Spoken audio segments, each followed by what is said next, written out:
I'm Luca Fusi, and I'm going to walk you through how I made this holy magic spell sound using the Penguin Grenade raw magic sound library, and a lot of plugins.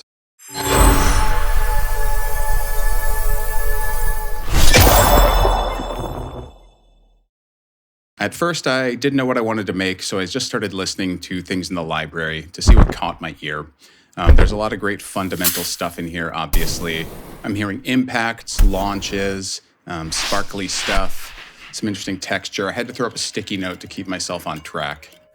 I am keeping an ear open for things that would contribute color or tone or character. Those are hard to nail down. I'm kind of starting to hear some keywords or magic types in some of these things now. That's pretty dope. Ooh, I really like those sparkles. I can get lost in the source, so to speak, if I don't have a concrete idea, so I tried to use ChatGPT to help narrow down the spell I wanted to make, given what I had heard. The visual was less helpful, but neat idea for the future. So I'm going through the high-end, shimmery stuff I've pulled to see if I can find anything cool. I'm absolutely going to use these pure bell tones to make some character and tone for the spell later on. And I really like the sandy grit of this one. It'll help to make the spell feel more real. So I know I want to make a held casting loop for the spell, and to create sustained tones, I'm going to use GRM Freeze. When you hit play with this plugin, nothing happens, but it's capturing buffer. And then you can move the buffer zone around and put it somewhere you like. I want to grab a bunch of small grains of the tail of the sound and then increase them so that I can make a steady loop. Sorry about your pet's ears in advance. I definitely work with soothe and the volume down when making stuff like this. Adaptiverb is expensive and kind of niche. It resynthesizes a reverb, which can give you some really pure tones. I tend to get better results out of this than I would using a synthesizer or something like that for Magic, because you actually kind of want a reverberant character baked in to make it feel real. I think this layer came from that singing bowl. To extend this, I dupe it onto another track and pitch it down. I'm just having fun making source now. I decided to put a shepherd tone on it to see how it sounds.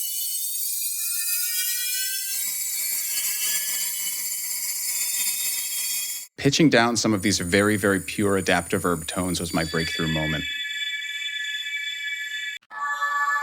Well, guess I'm making a holy spell now. Here's all of my different moving shimmer layers at the same time.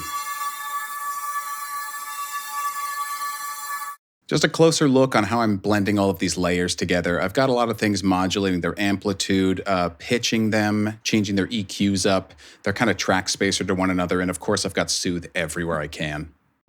I love the tone of this bowed singing bowl from the library, but I have to clean it up a little bit. First, the hiss. I decided to use a fast-moving filter to put in kind of a flutter layer, so you'll hear this even if you turn it down.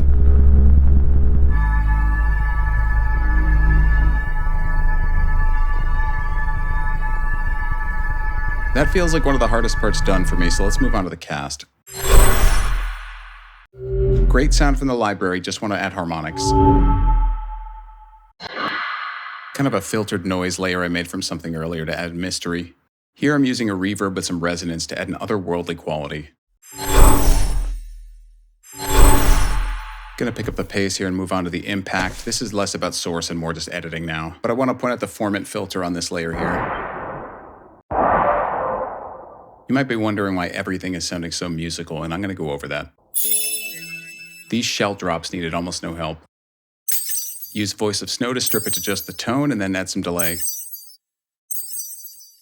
So about that musicality, let's talk about pitch map. It's not cheap and I don't use it all the time, but I really like it for Magic, and especially holy type Magic, because it grabs all of the harmonics of the sound and then clamps them to a tuning of your choice. Like it's basically auto-tune for sound effects.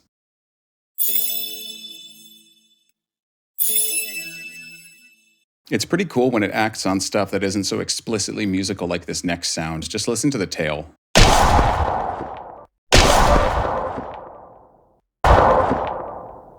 And that's pretty much it. The rest of the impact is fireworks from the library and some mixing. I'll play the whole sound for you one more time. Thanks again to Paul for tagging me in on this. I can't wait to spend some more time with the library. I'll see you in the next one.